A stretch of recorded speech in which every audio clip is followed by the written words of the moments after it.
भाई आज के एपिसोड देख के सही में रोंगटे खड़े हो गए। मतलब नाइट ऑफ सेवन किंगडम्स ने आज प्रूव कर दिया कि ये गेम ऑफ थ्रोन्स का असली सक्सेसर क्यों है। शुरुआत होती है उस लेजेंडरी ट्रायल ऑफ सेवन से जिसका हम सब वेट कर रहे थे।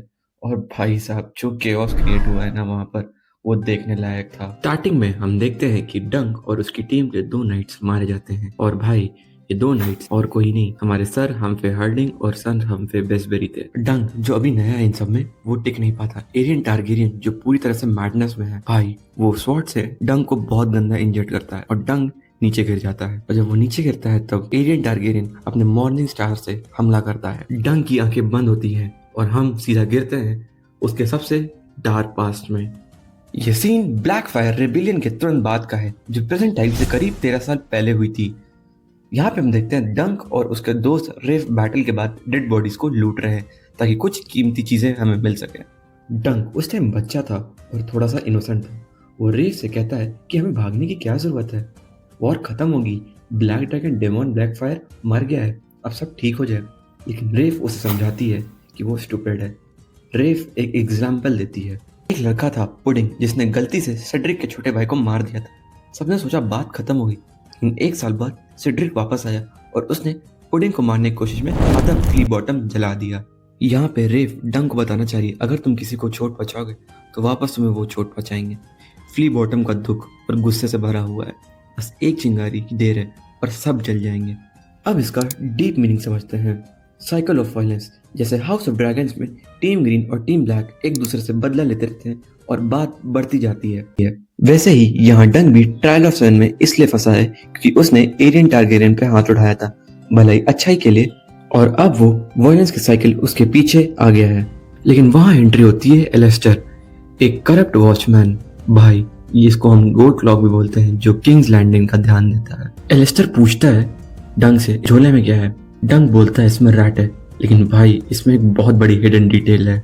किंग्स लैंडिंग के गरीब इलाके में फ्ली बॉटम में लोग भूख मिटाने के लिए एक स्ट्यू सूप बनाते हैं जिसे हम बॉल ऑफ ब्राउन कहते हैं। इसमें क्या होता है, इसमें वो सब कुछ डालते हैं जो उन्हें मिलता है, रैट्स, बर्ड्स और कभी कभी डेड बॉडीज भी।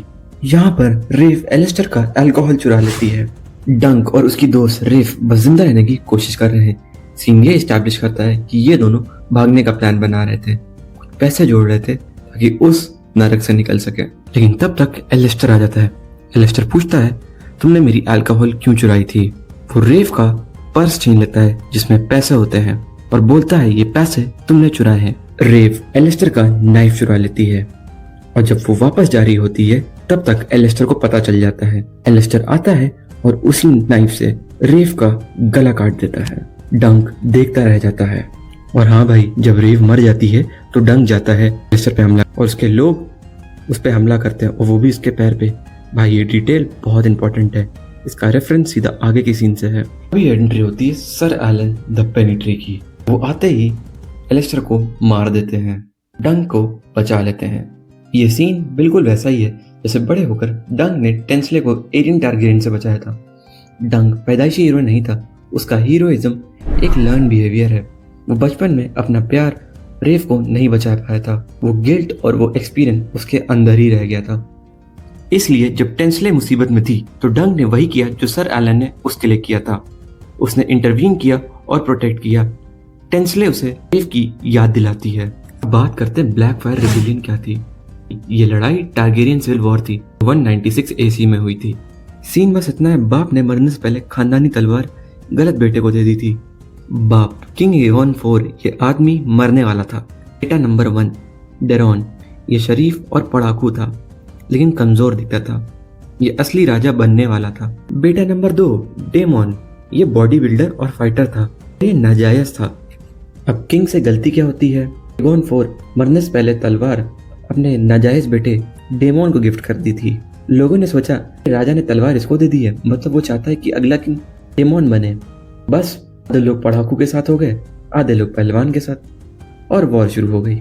भाई ये फ्लैशबैक दिखाता है कि डंक सिर्फ एक ताकतवर आदमी नहीं है, बल्कि उसके मॉरल्स, उसके पास्ट ट्रॉमा, रेफ की मौत और सर एलन की अच्छाई से बने हैं। ये भी बताता है कि वेस्टोस में बदला कभी खत्म नहीं होने वाला है। से डंक सर एलन के पीछे पीछे घूमने लगता है, वो उनकी तरह नाइट बनने की कोशिश करता है। फ्लैशबैक खत्म होता है, सर एलन की आवाज गेट अप डंक। और यही वो आवाज़ है जो डंक को प्रेजेंट में होश में लाती है। हम वापस मैदान में आते हैं। डंक की आंख खुलती है, वो पूरी तरह से घायल हो चुका है। एरियन उसके ऊपर चढ़ा हुआ है, बहुत ब्रूटली फाइट हो रही है। लेकिन जब डंक इस बार खड़ा होता है तो डंक सीधा एरियन के पैर पे हमला करता है। भाई ये डिटेल बहुत इंपॉर्टेंट है, क्योंकि हमने देखा ही था कि फ्ली बॉटन में जब रेफ को बचाने के लिए डंक गया था तो एलिस्टर के लोगों ने उसके पैर पे ही हमला किया था। सेम यहाँ पे डंक भी एरियन के पैर पे हमला कर रहा है। पैर पे हमला करते ही एरियन गिर जाता है।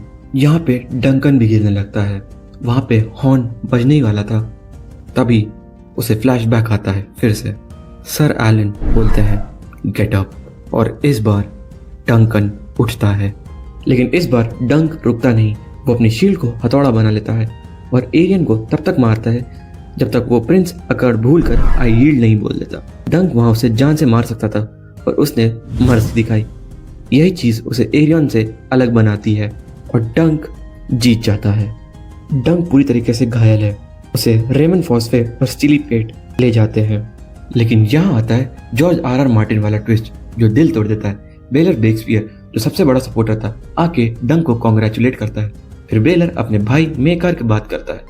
डंक के दोस्त रेमन फॉस्फे और स्टीली पेटे आते हैं बेलर का हेलमेट उतारने के लिए। जैसे ही वो हेलमेट की क्लिप्स खोलते हैं, अंदर से वो भयंकर सच बाहर आता है। मेकार जो बेलर का भाई है, उसने लड़ाई के बीच में गलती से बेलर के सर पर अपने मेज से वार किया था। हेलमेट ने उस चोट को छुपा के रखा था, लेकिन स्कल अंदर से पूरी तरह टूट चुका था। जैसे ही हेलमेट हटा, बेलर का आधा सिर खुल गया और वो वहीं डंक की गोद में गिर गया। ये सीन इतना पावरफुल इसलिए है क्योंकि बेलर वही परफेक्ट किंग था जो वेस्टरोस को कभी नहीं मिला। गेम ऑफ थ्रोन्स में नेड स्टार्क की मौत की तरह ये सीन हमें ये याद दिलाता है कि इस दुनिया में अच्छाई की कीमत मौत होती है। भाई ये एपिसोड सिर्फ एक्शन नहीं था, ये दिखाता है हीरो बनने की कितनी भारी कीमत चुकानी पड़ती है। एक प्रिंस ने अपनी जान दे दी। ये गिल्ट अब डंक को पूरी जिंदगी हंट करेगा। डंक अब सिर्फ अपने लिए नहीं, बेलर की मेमोरी के लिए भी ट्रू नाइट बनने की कोशिश करेगा। मिलते हैं नेक्स्ट एपिसोड में। और हाँ भाई, अगर वीडियो अच्छी लगी हो तो प्लीज़ लाइक करो और सब्सक्राइब कर लो चैनल को भाई।